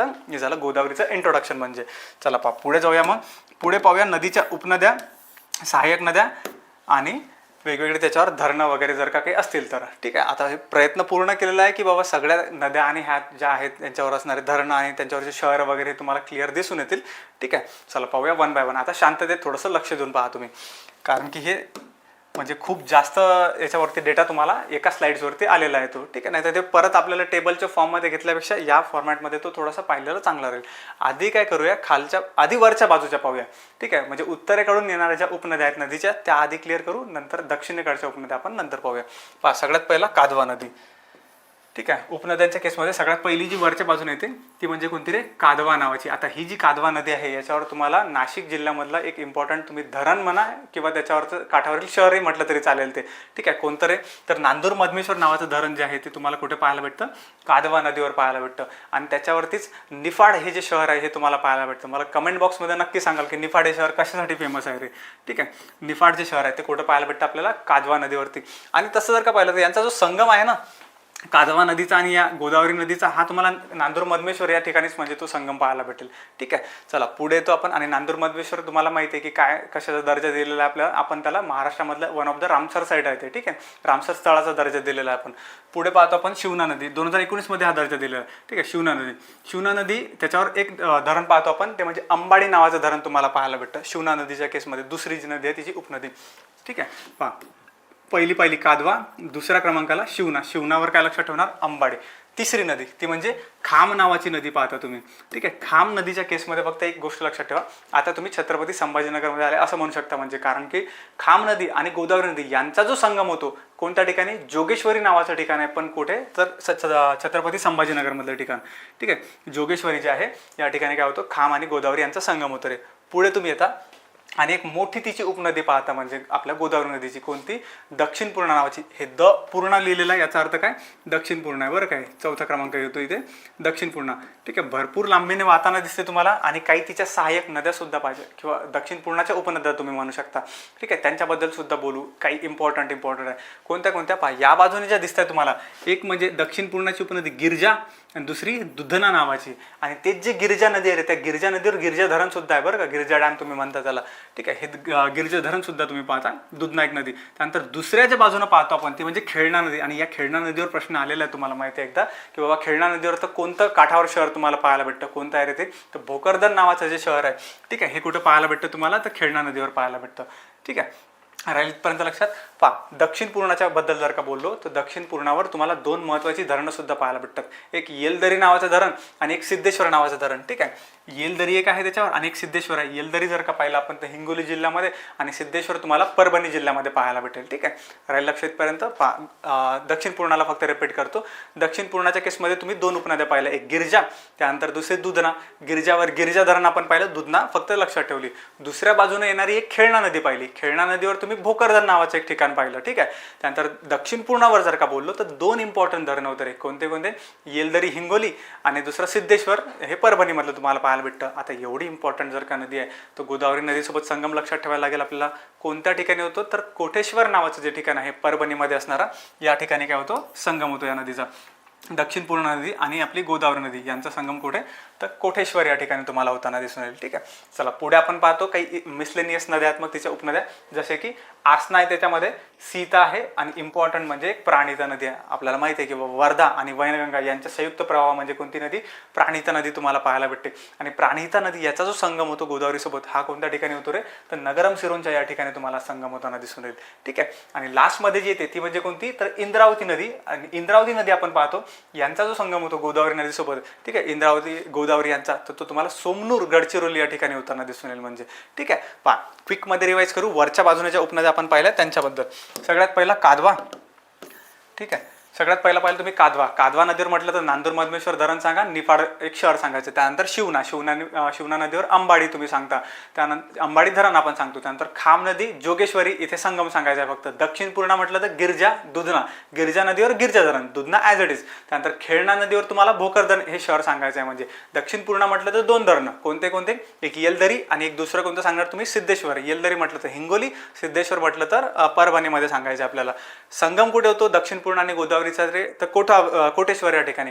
कोटेश्वर गडचिरोलीला तुम्ही म्हटलं. बाकी मिसलेनियस आसना आहे, सीता आहे, सरस्वती आहे. त्यानंतर प्राणिता आली होती एक. प्राणिताच्या केसमध्ये तुम्हाला संगम कुठे सांगायचं आहे? तर नगरम सिरोंच्या इथे सांगा. आणि इंद्रावतीच्या केसमध्ये कुठे सांगणार? तर आपला सोमनूर गडचिरोली या ठिकाणी सांगायचं. क्लिअर आहे इथपर्यंत? चला पहा खालच्या बाजूने असणाऱ्या उपनद्या त्यांच्याबद्दल डिस्कस करू. सगळ्यात पहिली जी येते त्याच्यामध्ये ती म्हणजे कोणती रे? दारणा नावाची.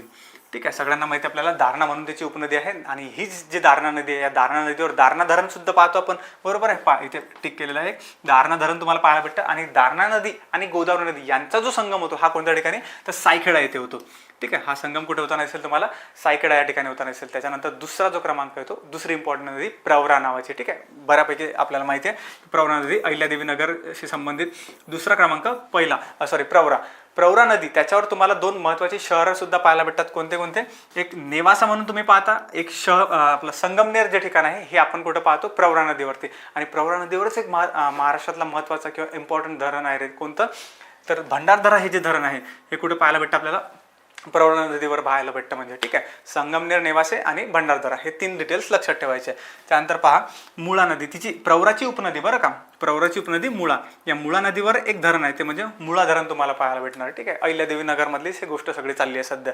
त्यानंतर हा जो संगम होतो प्रवरा नदी आणि गोदावरी नदी यांचा संगम कुठे पाहता रे तुम्ही? तर टोके अहिल्यादेवी नगर या ठिकाणी तो संगम होताना दिसेल आपल्याला.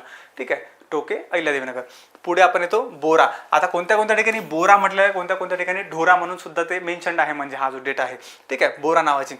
पुढे येऊया मिसलेनियस नदी. त्याच्यानंतर पुढे इम्पॉर्टंट जे येते त्याच्यामध्ये ती म्हणजे सिंदफणा नावाची तिची उपनदी गोदावरीची.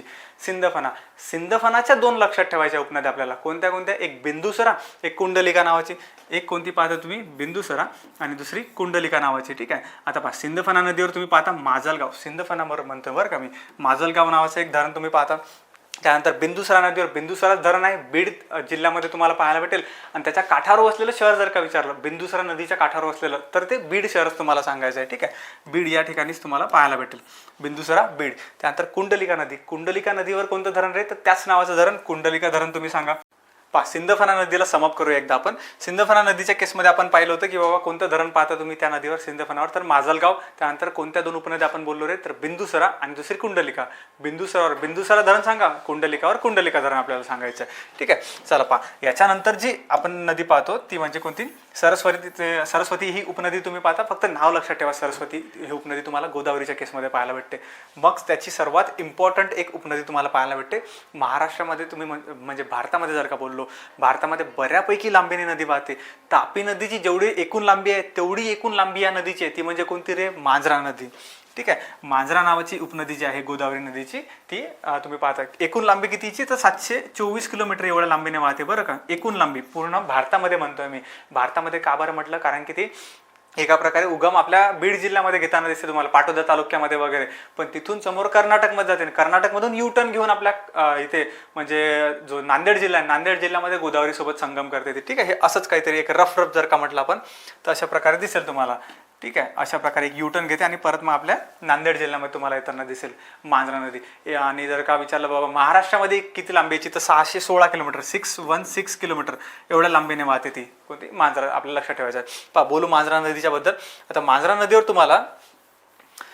नदीवर आपल्याला जर का विचारलं की बाबा धरण वगैरे काही दिसून येतं का किंवा याच्यावर, तर मांजरा नदीवर मांजरा धरण तुम्हाला पाहायला भेटतं. ठीक आहे. इथं नाव लिहिलेलं नाही आहे, पण मांजरा नदीवर मांजरा धरण आपण सांगतो. त्याच्यावर काठावर बसलेले कोणते शहर वगैरे, तर लातूर जे शहर आहे आपलं, ठीक आहे, लातूर शहर तुम्हाला काठावर बसलेलं दिसून येईल. आणि त्याच्यानंतर कळंब जे शहर आहे, ठीक आहे, ते सुद्धा तुम्हाला कुठे पाहायला भेटतं तर मांजरा नदीवर पाहायला भेटतं.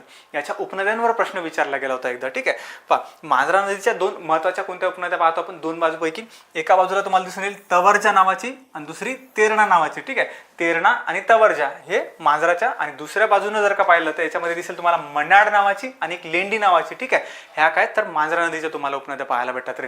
आणि जेव्हा ही समोर येते, समोर तुम्हाला इथे हा जो संगम होताना दिसतो या नदीचा, ठीक आहे, तर हा संगम कुठे होतो तर नांदेड या ठिकाणी होतो. कुंडलवाडी नांदेड या ठिकाणी काय होतं त्यांचा संगम होतो म्हणजे. ठीक आहे. कोणती मांजरा नदी आपल्याला लक्षात ठेवायची आहे. त्याच्यानंतर पहा, हे तर आपण बाकी बोललेलोच आहे. पहा खालच्या ज्या नद्या आपण पाहिल्या आतापर्यंत त्या एकदा क्विकमध्ये आपण समअप करू.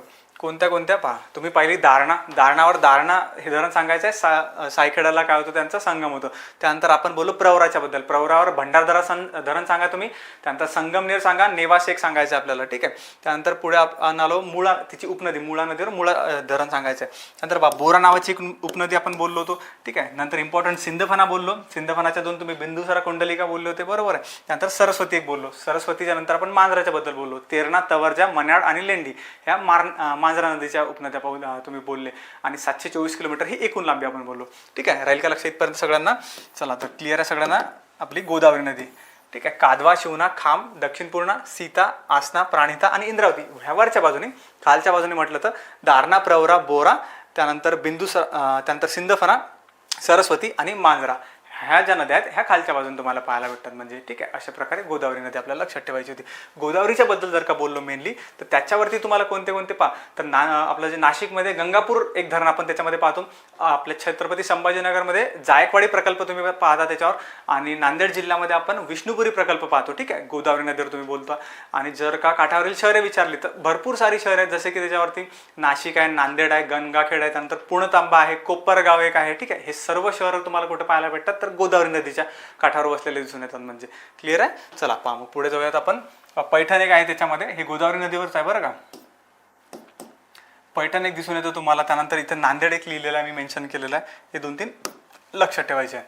पहा तिसरी जी नदी आहे म्हणजे इम्पॉर्टंट नदी प्रणाली ती आपली भीमा नदी. त्याच्याबद्दल आपण डिस्कस करू. ठीक आहे.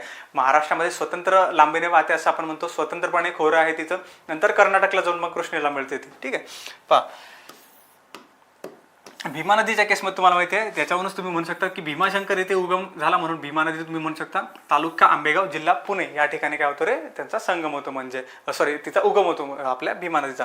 लांबीच्या केसमध्ये एकूण लांबी जर का विचारली तर 860 किलोमीटर एवढ्या एकूण लांबीने वाहताना दिसेल तुम्हाला. पण जर का महाराष्ट्रामध्ये विचारला, पण महाराष्ट्रामध्ये लांबी किती ते 451 किलोमीटर एवढ्या लांबीने ती वाहते म्हणजे. ठीक आहे. पुढे आपण बोलतो क्षेत्रफळाच्या बद्दल. जवळपास 77,000 किलोमीटर स्क्वेअर एवढं एकूण क्षेत्रफळ आहे भीमा नदीचं.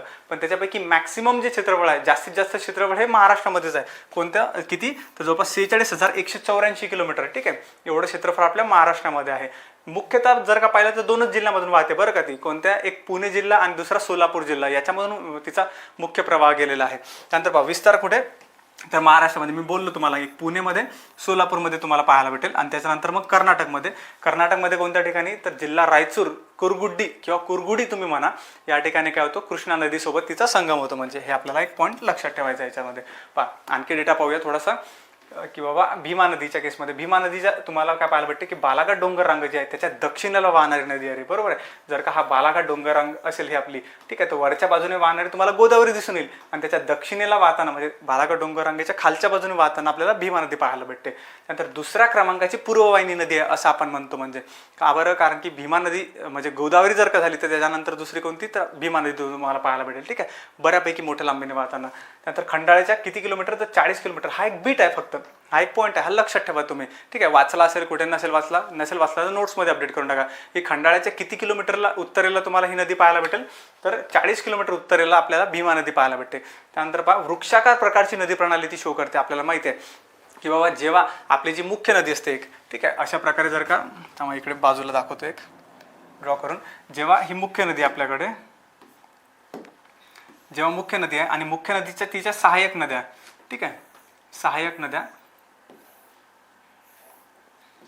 आणि तिच्या काही उपनद्या म्हणजे उपनद्या, सहाय्यक नद्या, ठीक आहे, अशा प्रकारे जर का वाहत असतील आणि एखाद्या वृक्षाचा आकार जर का ते तयार करत असतील तर अशा प्रकारच्या नद्या प्रणालीला तुम्ही काय म्हणता रे, वृक्षाकार नदी प्रणाली असं म्हणत असतो आपण त्याला, ठीक आहे. तर भीमा नदी तुम्हाला कोणत्या प्रकारची नदी प्रणाली शो करते, तर वृक्षाकार प्रकारची शो करते. तसं जर का पाहिलं तर कोणत्या कोणत्या प्रकारच्या नदी प्रणाली असतात मग, वृक्षाकार आहे, त्यानंतर केंद्रत्यागी आहे, त्यानंतर समांतर नदी प्रणाली आहे आणि अनिश्चित प्रकारची आहे. वृक्षाकार तुमच्या समोर आहे. समांतर म्हणजे पॅरलल ज्या नद्या असतात समजा एकमेकांना, जे की कोकणामध्ये तुम्ही पाहता. अनिश्चित म्हणजे काय की बाबा नद्या ह्या नेमक्या कोणत्या दिशेला वाहत आहे, एका फिक्स दिशेला तुम्हाला वाहताना दिसून येत नाही किंवा त्या नद्यांची फिक्स डायरेक्शन तुम्हाला सांगता येत नाही, तर अशा केसमध्ये आपण त्यांना अनिश्चित प्रकारची नदी प्रणाली म्हणतो. आणि केंद्रत्यागी जर का म्हटलं तुम्हाला, तर एखाद्या डोंगरावरून उगम होतो आणि नंतर मग तुम्हाला चारही बाजूने किंवा इतर सर्व बाजूने त्या नद्या वाहताना दिसून येतील, ठीक आहे. म्हणजे केंद्राचा त्याग करून सर्व बाजूंनी नद्यांनी वाहणे, हा प्रकार म्हणजे कशामध्ये, तर आपल्या केंद्रत्यागीमध्ये तुम्हाला पाहायला भेटेल, ठीक आहे. आता आला रेफरन्स एक म्हणून सांगतोय तुम्हाला. चला पहा पुढे जाऊया. मग भीमाच्या केसमध्ये लक्षात राहील, भीमाशंकरला उगम होणार आहे. एकूण लांबी 860, महाराष्ट्रामध्ये 451 सांगा. एकूण क्षेत्रफळ 77,000, महाराष्ट्रामध्ये 46,184 किलोमीटर.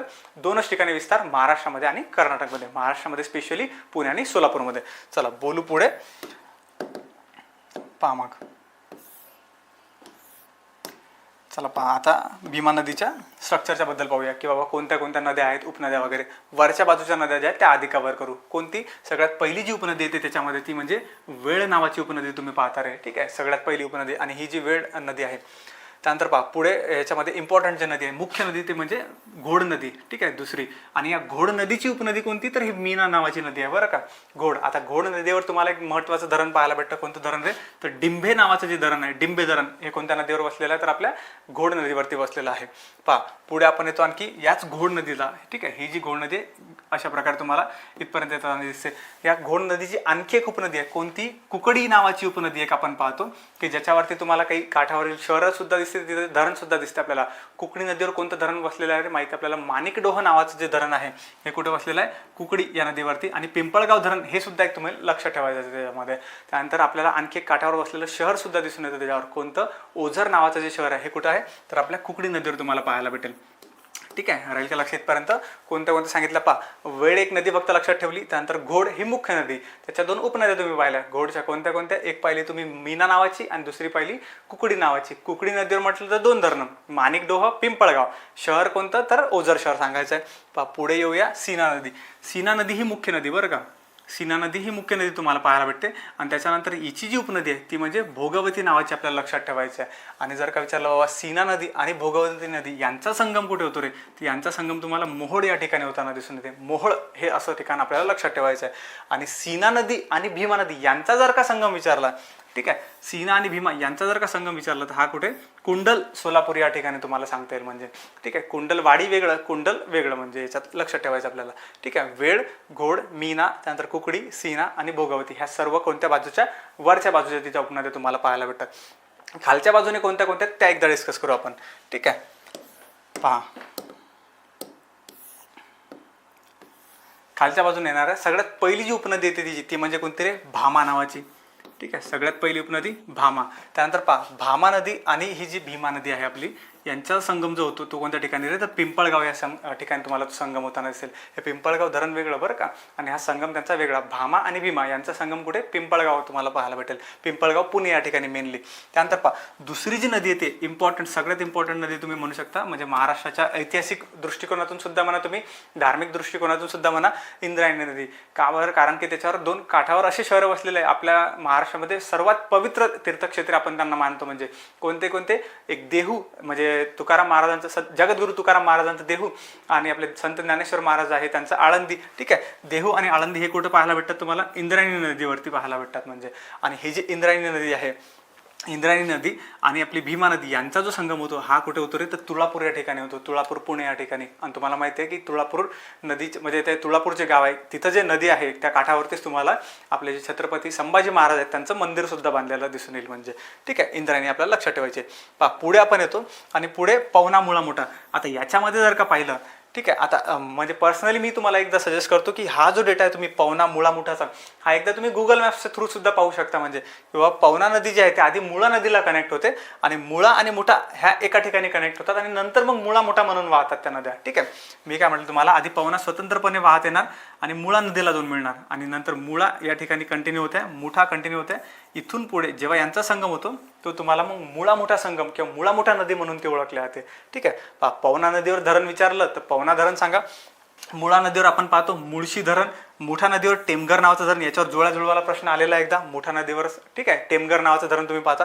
आणि जेव्हा हे मुळा मुठा यांचा जो संगम होतो आणि संगमाच्या नंतर तुम्ही पाहता की मुळा मुठा यांच्यावर कोणतं शहर वसलेलं आहे रे, तर पुणे शहर आपल्याला त्याच्यावरती सांगता येतं. म्हणजे ठीक आहे, आणि ही जी नदी आहे मुळा मुठा यांचा संगम आपल्या भीमा नदीसोबत कुठे होतो, तर रांजणगावला होतो. ठीक आहे, कोणत्या ठिकाणी होतो, रांजणगावला होतो. ठीक आहे, हे पुण्यामध्ये सगळं काही इथपर्यंत तुम्हाला पाहता येतं. एकदा समअप करूया, पवना मुळा मोठा याला एकदा समअप करू. मी काय म्हटलं तुम्हाला, 3 नद्या आहेत त्याच्यामध्ये. ठीक आहे, पवना आणि मुळा, पहिला ह्या 2 नद्या मिळतात, त्यानंतर मुळा आणि मुठा, नंतर ह्या 2 नद्या तुम्हाला मिळताना दिसून येतील. ठीक आहे, मुळा मुठा जेव्हा वाहतात त्यांच्यावर काठावरील शहर तुम्हाला पुणे शहर सांगायचं आहे. पवना नदीवर पवना धरण, मुळा नदीवर मुळशी धरण तुम्ही सांगितलं. ठीक आहे, आणि मुठा नदीवर टेमघर धरण आपण सांगितलं. चला पुढे येतो आपण, आणि तिची एक उपनदी म्हणजे नीरा नावाची तुम्ही पाहता. ठीक आहे, नीरा ही उपनदी आपण पाहतो भीमेची.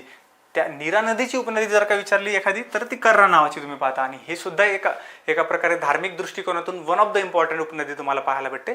कोणतं शहर किंवा कोणतं ठिकाण त्याच्यावर, तर जेजुरी हे जे ठिकाण आहे हे तुम्हाला कुठं, तर कर्रा नदीवरती पाहायला भेटेल. जेजुरी, सासवड हे जे 2 ठिकाण आहे हे कोणत्या ठिकाणी, तर कर्रा नदीवरती असणार आहेत. आणि नीरा नदी जे आपण बोललो आता, या नीरा नदीवर एक धरण सुद्धा आहे, कोणतं, नीरा देवधर नावाचं. ठीक आहे, नीरा देवधर हे जे धरण आहे कुठं, आपल्या नीरा नदीवर पाहायला भेटणार.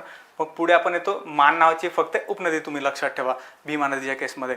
खालच्या बाजूने असणाऱ्या कोणत्या कोणत्या पाहिल्या तुम्ही, एक पाहिली भामा, त्यानंतर इंद्रायणी, त्यानंतर पवना मुळा मुठा, त्यानंतर नीराची उपनदी कर्रा तुम्ही सांगितली, आणि मान नावाची एक सांगितली. ठीक आहे, आता भीमा नदीच्या बद्दल जर का आपण बोललो, भीमा नदीवरती तुम्हाला कोणते कोणते धरणं वगैरे पाहायला भेटतात, तर चाकसमान नावाचं जे धरण आहे ते तुम्हाला भीमा नदीवरती पाहायला भेटतं. त्यानंतर आणखी एक म्हणजे धरण की जे बऱ्यापैकी मोठं धरण आहे आपल्या महाराष्ट्रामधलं, सोलापूर जिल्ह्यामधलं, ते म्हणजे कोणतं रे, उजनी धरण जे आहे. ठीक आहे, 117 TMC कॅपॅसिटी आहे जवळपास त्याची. ठीक आहे, उजनी धरण सोलापूर जिल्ह्यामधलं ते आपल्याला पाहायला भेटतं. भीमा नदी याच्यावर आणखी 2 इम्पॉर्टंट शहरं, एक राजगुरुनगर, एक पंढरपूर. ठीक आहे, राजगुरुनगर, पंढरपूरमध्ये जेव्हा भीमा पोहोचते तेव्हा तुम्हाला माहिती आहे की चंद्रकुरीचा आकार घेते, म्हणून तिला चंद्रभागा म्हटलं जातं पंढरपूरमध्ये. बरोबर आहे, चंद्रभागेच्या तिरी उभा विटेवरी असं आपण म्हणतो. ठीक आहे, चला राहील का लक्ष इथपर्यंत. पुढे जातो आपण, आणि लास्टमध्ये तुम्हाला माहिती आहे शेवट कुठे होतो हिचा, तर खालच्या बाजूने जी वाहणारी कृष्णा नदी आहे, कृष्णा नदीला ती जाऊन मिळते कोणत्या ठिकाणी, कुरगुड्डी, जिल्हा रायचूर, कर्नाटक या ठिकाणी ती असणार आहे. म्हणजे राहील का लक्षात सगळ्यांना, भीमा नदीबद्दल आपण बोललेलो आहे. म्हणजे अशा प्रकारे ह्या ज्या 3 नद्या होत्या, तापी, भीमा आणि कृष्णा, ह्या क्विकमध्ये. आता हा जो पोर्शन आहे हे आपण सोबत जर का ड्रॉ केलं तर त्याच्यात खूप मजा आली असते. म्हणजे पण आता हे रिव्हिजन पॉईंट ऑफ व्ह्यू आहे. ठीक आहे, म्हणजे क्विकमध्ये तुमचं फक्त रिवाईज करून देणं हा या लेक्चरचा हेतू असणार आहे. नाहीतर मग मी हे तुम्हाला डिटेलमध्ये समजून सांगितलं असतं की बाबा देहू आळंदीच्या बद्दल किंवा त्याच्यावर असणाऱ्या धरणांच्या बद्दल किंवा आणखी कोणत्या कोणत्या गोष्टींच्या बद्दल. ठीक आहे, चला पुढे बोलूया आपण. तुम्हाला माहिती आहे की 2011 ते 2025 पर्यंत आपले जे क्वेश्चन पेपर आहेत आयोगाचे, त्याच्यावर आपण बेस्ड एक PYQ क्रक्स पुस्तक तयार केलेलं आहे. बरोबर आहे, हे जे पुस्तक आहे याची आणखी एक आवृत्ती आता येणार आहे, म्हणजे अपडेटेड आवृत्ती आपण काढणार आहोत. त्याबद्दल तुम्हाला फक्त एक हिंट देत होतो किंवा एक म्हणजे तुम्ही म्हणा की ओव्हरलुक आपण करत होतो की याची आता एक नवीन आवृत्ती सुद्धा आपण लॉन्च करतोय. ठीक आहे, जेव्हा ती अवेलेबल होईल तेव्हा त्याच्याबद्दल तुम्हाला कळवण्यातच येईल लवकर. चला खालीलपैकी कोणती नदी गोदावरी खोऱ्याचा भाग नाही? आता तुम्हाला उपनद्या आपण जस्ट पाहिल्या, ठीक आहे. तर उपनद्यांच्या याच्यावरून तुम्ही अंदाज लावू शकता. सगळ्यात पहिली तुम्ही पाहिली इथे दिलेल्या ऑप्शनमध्ये तेरणा बद्दल बोललो होतो. आता आठवलं पाहिजे, तेरणा, तवरजाम, मन्याड, लेंडी ह्या ज्या नद्या होत्या ह्या कशाच्या उपनद्या होत्या रे? ह्या आपल्या मांजरा नदीच्या उपनद्या होत्या, बरोबर आहे. त्यानंतर पहा दुसरी प्रवरा, ही सुद्धा तुम्हाला पाहायला भेटते. प्रवरा भंडारदरा धरण तुम्ही बोलले होते, त्याच्यावर संगमनेर, नेवासे, आठवलं की नाही? ठीक आहे, ही सुद्धा भाग आहे, ही सुद्धा भाग आहे. त्यानंतर तुम्ही बोलता मांजरा नदी. अरे मांजरा नदीची मुख्य उपनदी आपण कन्सिडर करतो. 724 किलोमीटर लांबी आहे जवळपास. नांदेडला तुम्हाला संगम होताना दिसतो, लातूर बीडमध्ये उगम होताना दिसतो. पण पहा ऑप्शनमध्ये चौथा ऑप्शन आहे भातसा आहे का तिची उपनदी? नाही, भातसा तुम्हाला तिकडे ठाणे या भागामध्ये पाहायला भेटते. म्हणजे ठीक आहे, कोकण नदी प्रणालीचा जो भाग आहे, कृष्ण आपल्या याचा भाग आहे का? गोदावरी नदी खोऱ्याचा भाग येते का ती? तर नाही. ऑप्शन नंबर 4 काय त्याच्यामध्ये करेक्ट आन्सर झालं असतं त्याचं. ठीक आहे, हे जे 3 ऑप्शन आहे हे एलिमिनेट झाले असते, कारण की तिन्ही नद्या तेरणा, प्रवरा आणि मांजरा ह्या नद्या भाग आहेत, आणि भातसा जी नदी आहे ही तुम्हाला भाग त्या गोदावरी नदी खोऱ्याचा पाहायला भेटत नाही म्हणजे. ठीक आहे, चला पाहू पुढे जाऊया आपण. महाराष्ट्र पठारावर सर्वात मोठे नदी खोरे कोणते? पहा ऑप्शनमध्ये कोणते कोणते आहेत? तापी पूर्णा खोरं एक दिलेलं आहे, त्यानंतर दुसरं गोदावरी नदी खोरं दिलेलं आहे, तिसरं कृष्णा, आणि चौथं एक भीमा नदी खोरं दिलेलं आहे.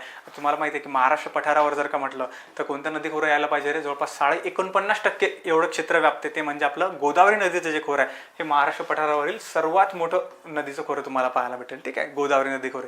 राहील लक्ष इथपर्यंत. चला पहा पुढे जाऊया. सिंपल प्रश्न होता तो एकदम. पहा पुढे आपण येतो जोड्या लावा, जलविद्युत केंद्र आणि जिल्हा. ठीक आहे, याच्यावरून तुम्ही अंदाजा लावू शकताय की बाबा भीर आहे, त्याच्यामध्ये वीर आहे, भंडारदरा आहे आणि उजनी आहे. दोन्ही तुम्हाला माहिती आहे आता 100%. भीरा आणि वीर जर का नसलंही माहीत तरी भंडारदरा आणि उजनीवरून आपण लॉजिक लावू शकतो. भंडारदरा कोणत्या ठिकाणी?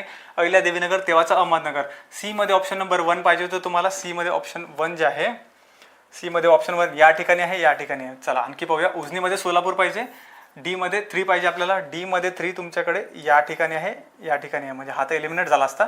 ऑप्शन नंबर 2 काय झाला असतं? याचा करेक्ट आन्सर झाला असतं डायरेक्टली.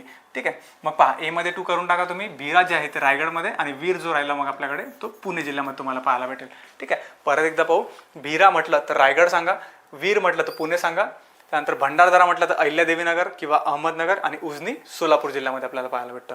ठीक आहे, राहील का इथपर्यंत लक्षात? ऑप्शन नंबर 2 काय याचा करेक्ट आन्सर असणार आहे. म्हणजे अशा प्रकारचे जलसिंचनाच्या रिलेटेड वगैरे जे प्रश्न आहेत ते तुम्हाला नदी प्रणालीमध्ये विचारले जातात. पहा खालीलपैकी कोणती नदी खचदरीतून वाहणारी नदी? आपल्याला माहिती आहे आता घटप्रभा, कृष्णा, गोदावरी की तापी. मग आपल्याला सांगता आलं पाहिजे की बाबा खचदरीतून वाहणारी नदी म्हणजे कोणती आहे? ते ऑप्शन नंबर 4 जे आहे, कोणती? तापी नदी, जिला खचदरीतून वाहणारी नदी म्हणतात. आणखी एक बीट तुम्ही याच्यामध्ये लक्षात ठेवा की तळा व्यवस्थेतून वाहणारी नदी कोणती, असं जर का विचारलं गेलं तरी तुम्ही तापी नदी त्याच्यामध्ये म्हणू शकता. तडा व्यवस्था, तडा जाणं म्हणजे काय की बाबा फॉल्ट्स पडणं म्हणजे भेगा पडणं एका प्रकारे, भेगांच्या माध्यमातून वगैरे वाहताना दिसते तुम्हाला. ठीक आहे, अशा एकदम सरळ स्लोप्स असतात त्या भेगांचे, त्याच्यामधून वाहताना दिसते, ती म्हणजे तापी नदी. ठीक आहे, चला पहा पुढे जाऊया. नेक्स्ट क्वेश्चनच्या बद्दल बोलू. पुढचा प्रश्न काय म्हणतो? तापी पूर्णा खोऱ्यातील नद्यांचा क्रम जो आहे, कोणता क्रम तुम्हाला उत्तरेकडून दक्षिणेकडे लावायचा? म्हणजे असं वरच्या बाजूने ज्या नद्या आहेत खालच्या बाजूकडे तुम्हाला हा क्रम लावायचा. म्हणजे आता तसं जर का पाहिलं तर याच्यामध्ये तापी नदी तुम्हाला अशी वाहताना दिसते, आणि आपण उपनद्या ज्या आहेत त्या अशा बघितल्या जस्ट. ठीक आहे, आता काय करायचं आपल्याला? अशा प्रकारे तुम्ही तो क्रम लावण्याचा प्रयत्न करा, म्हणजे उत्तरेकडून दक्षिणेकडे आपल्याला यायचं आहे. सगळ्यात पहिलं दिलेलं आहे गिरणा, त्यानंतर गोमती आहे, त्याच्या खाली गोमती आहे, आणि लास्टमध्ये सुद्धा गोमती नावाची दिलेली आहे. मी म्हटलं ना तुम्हाला कोणत्या कोणत्या ठिकाणी गोमाई नदीला गोमती सुद्धा म्हटलेलं आहे. म्हणजे पहिलाच गिरणा दिलेला आहे. गिरणा नदी तर ऑलरेडी दक्षिणेकडे आहे ना, आपण पाहिलं होतं खालच्या बाजूने होती ती उपनदी, पण हा ऑप्शन तर तुम्ही एलिमिनेट करून टाका. गोमती गोमती गोमती. ठीक आहे, तिन्ही ठिकाणी सेमच आहे. इथे बुराई आणि बुराई दिलेलं आहे, त्यानंतर इथे पांजरा दिलेला आहे तुम्हाला. आता तसं जर का पाहिलं आपण, ठीक आहे, तर चला आता तापी नदीकडे आपल्याला थोडंसं वळायला लागेल. म्हणजे पांझरा नदी आणि बुराई नदी यांचा काय पाहायला लागेल आपल्याला? थोडेसे लोकेशन्स एकदा आपण चेक करून घेऊया. पहा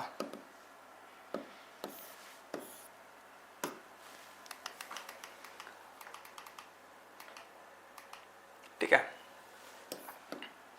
पहिला जो क्रमांक दिला होता तो कोणता दिला होता आपल्याला? गोमाई नदीचा किंवा गोमती नदीचा दिलेला होता, बरोबर आहे. आणि दुसरा जो क्रमांक दिलेला होता त्याच्यामध्ये, ठीक आहे, बुराई नदी होती त्याच्यामध्ये, आणि पांझरा नदी होती. आता जेव्हा जर का आपण लोकेशन लावायचं काम जर का आपल्याला पडलं, पहिला गोमती येताना दिसते, गोमतीच्या नंतर तुम्हाला बुराईचं लोकेशन येताना दिसते, आणि बुराईच्या नंतर तुम्हाला पांझरा नदी येताना दिसते. ठीक आहे, जर का क्रॉसमध्ये आपण त्यांचे क्रम लावायला गेलो तर मग पहा आता ऑप्शनकडे वळू आपण. ठीक आहे, आता बघू शकता की बाबा गोमती नदी या ठिकाणी बरोबर, या ठिकाणी बुराई या ठिकाणी बरोबर. त्यानंतर नंतर कोणती येणार आहे, पांझरा येणार आहे. पांझराच्या बाजूला तुम्हाला बोरी नदी दिसून येते, नंतर मग आपल्याला गिरणा नदी दिसून येते. म्हणजे याचं करेक्ट आन्सर काय झालं असतं आपलं, ऑप्शन नंबर 2 हे याचं करेक्ट आन्सर झालं असतं. ठीक आहे, गिरणा आधीच देऊन दिली, नंतर बोरी आणि पांझरा दिलेलं, म्हणून बाकीचे एलिमिनेट झाले असते. ठीक आहे, अशा प्रकारे म्हणजे क्रॉसमध्ये तुम्ही उत्तरेकडून दक्षिणेकडे या नद्यांचा क्रम लावू शकत होते. ठीक आहे, चला पुढे जाऊ, पुढच्या क्वेश्चनच्या बद्दल बोलू. खालीलपैकी कोणता पर्याय गोदावरी नदींच्या उपनद्यांच्या लांबीनुसार चढता क्रम दर्शवतो असं म्हटलेलं आहे तुम्हाला. कोणत्या कोणत्या प्राणहिता दिलेला आहे, प्रवरा, वर्धा, मांजरा, मांजरा, वर्धा, प्रवरा आणि प्राणहिता, वर्धा, प्रवरा आणि मांजरा, आणि लास्टमध्ये मांजरा, प्रवरा, वर्धा आणि प्राणहिता. आता त्याच्या चारही ऑप्शनमध्ये तुम्हाला एक नदी दिसेल कॉमन, ती म्हणजे वर्धा. आणि तसं जर का पाहिलं तर वर्धा नदी तुम्हाला तिची उपनदी दिसून येते का रे, डायरेक्टली तिला कनेक्ट होताना दिसते का गोदावरी नदीला, नाही. म्हणजे वर्धा नदी आणि वैनगंगा यांचा संगम जो आहे तो तुम्हाला प्राणहिता म्हणून ओळखला जातो, आणि प्राणहिता नदी मग तिची उपनदी आपण कन्सिडर करत असतो. मग त्याच्यामुळे आयोगाने काय केलं तर हा प्रश्न डायरेक्टली रद्द करून टाकलेला आहे. म्हणजे ठीक आहे, डायरेक्टली तो रद्द झालेला आहे. आणि तसं जर का विचारलं की बाबा सर्वात लांबीची तिची उपनदी कोणती मग, ठीक आहे, तर ती तुम्हाला मांजरात सांगायची आहे. मांजरा नदीची लांबी तुम्ही पाहिली होती की बाबा एकूण लांबी 724 किलोमीटर, आणि महाराष्ट्रामध्ये लांबी किती होती तर 616 किलोमीटर लांबी होती. ठीक आहे, एवढ्या लांबीने ती वाहत होती. म्हणजे चला क्लिअर आहे का, मग हा क्वेश्चन काय आहे तर रद्द करण्यात आलेला आहे. पुढे जातो आपण. पुढे पाहता तुम्ही, गुजरात राज्यातील कोणता उकाई हा बहुउद्देशीय प्रकल्प जो आहे हा तुम्हाला कोणत्या नदीवरती वसलेला दिसून येईल. नद्या कोणत्या कोणत्या दिलेल्या आहेत, साबरमती, तापी, माही आणि नर्मदा. कोणती नदी असणार आहे ती उकाई हा प्रकल्प जो आहे हा कोणत्या नदीवर वसलेला आहे, आपल्या तापी नदीवरती तुम्हाला वसलेला पाहायला भेटेल. ठीक आहे, उकाई, त्यानंतर काकरापार हा आपल्याला लक्षात ठेवायचा आहे. चला पुढे बोलतो आपण. काय दिलेलं आहे, उपनद्या आणि नद्या. ठीक आहे, नद्या कोणत्या कोणत्या, तापी आहे, गोदावरी, भीमा आणि कृष्णा ह्या नद्या आहेत, त्यांच्या उपनद्या पंचगंगा, इंद्रायणी, पांझरा आणि प्रवरा. ठीक आहे, सिंपल आहे एकदम. पांझरा नदी म्हटलेलं आहे, कोणती नदी आली पाहिजे रे, डायरेक्टली तापी. ट्रिक लक्षात ठेवायची काम नाही तुम्हाला. माझं म्हणणं काय आहे की बाबा त्या तानापी ही निपाजा अशा ट्रिक्स केल्यापेक्षा तुम्ही एकदा न पाहता तुम्ही ड्रॉइंग काढण्याचा प्रयत्न करा, त्याचे ड्रॉ आपण केलंय म्हणजे. ठीक आहे, तापी जिथून सुरुवात होते तिथून अगदी शेवटपर्यंत तिला कोणत्या कोणत्या उपनद्या भेटतात, कोणते धरणं आहेत, कोणते काठावर शहर आहेत, हे जर का आपण ड्रॉ करू शकलो तर तुम्हाला ते ट्रिक्स वगैरे लक्षात ठेवण्याची काही गरज नाही. डायरेक्टली माइंडमध्ये क्लिक होतं की पांजरा जर का आलं ना तर डायरेक्टली तापी नदी असणार आहे म्हणजे. ठीक आहे, अ मध्ये ऑप्शन नंबर 3 असलं पाहिजे. मध्ये ऑप्शन 3 या ठिकाणी आहे, ऑप्शन नंबर 1 हे तुमचं करेक्ट आन्सर असणार होतं, बाकीच्या ठिकाणी नाहीच आहे त्याच्यामध्ये. ब मध्ये 4 गोदावरी, प्रवरा अगदी बरोबर जुळते. क मध्ये 2 भीमा आणि इंद्रायणी अगदी बरोबर आहे. इंद्रायणी नदी आपण आताच बोललो, तुळापूर पुणे या ठिकाणी संगम होताना दिसतो. आपलं जे देहू आळंदी तुम्हाला पाहायला भेटते, त्यानंतर इंद्रायणी नदीवर भुशी सुद्धा तुम्हाला पाहायला भेटतो, म्हणजे आपण आताच बोललेलो आहे त्याच्यावर. ठीक आहे, आणि लास्टमध्ये कृष्णा नदी. कृष्णा नदीच्या केसमध्ये तुम्ही पंचगंगा 5 नद्यांनी मिळून बनलेली आहे, बरोबर आहे. कुंभी, कासारी, तुळशी, सरस्वती, भोगावती ह्या 5 नद्या आहेत. नरसोबाची वाडीला संगम होतो त्यांचा. कृष्णा नदी नेक्स्ट लेक्चरमध्ये आपण बोलणार आहोत म्हणजे कृष्णा नदीच्या बद्दल. ठीक आहे, ड मध्ये ऑप्शन नंबर 1 अगदी बरोबर आहे. ठीक आहे, चला पहा मग याचा करेक्ट आन्सर ऑप्शन नंबर 1 असणार होतं. पुढे आपण येतो मल्टीलायनर, दिसायला थोडासा मोठा पण काही नाही, सोपी क्वेश्चन. सातमाळा अजिंठा डोंगर रांगामुळे गोदावरी नदीचे खोरे हे तापी नदीच्या खोऱ्यापासून अलग झालेलं आहे. हे तर विधान तुम्हाला अगदी बरोबर पाहायला भेटतं. ठीक आहे, जर का पाहिलं आपण सगळ्यात पहिला सातपुडा होता, सातपुडा, त्यानंतर सातमाळा अजिंठा. ठीक आहे, सातमाळा अजिंठाच्या केसमध्ये म्हणजे तुम्हाला माहिती आहे सातपुड्याच्या वरच्या बाजूने तुम्हाला जाताना दिसेल ते म्हणजे नर्मदा, या बाजूने जे जाताना दिसते आपल्याला ते म्हणजे तापी, या बाजूने तुम्हाला जाताना दिसेल ते म्हणजे गोदावरी.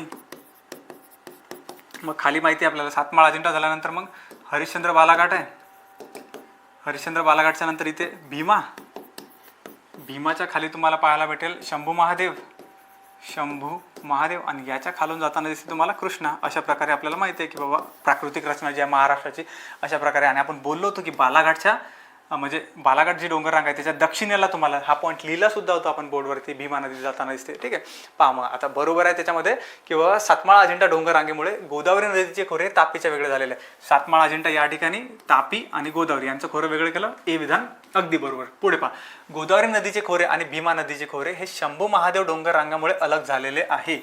ठीक आहे, शंभू महादेव डोंगर रांगामुळे. पहा आता जर का पाहिलं गोदावरी नदी आणि भीमा नदी यांचं जे खोरं वेगळं झालेलं आहे हे तर हरिश्चंद्र बालाघाटने झालं ना रे, शंभू महादेव डोंगर रांगेने झालं का नाही. म्हणजे त्यातलं जे बी विधान आहे हे काय असणार होतं, चुकीचं असणार होतं.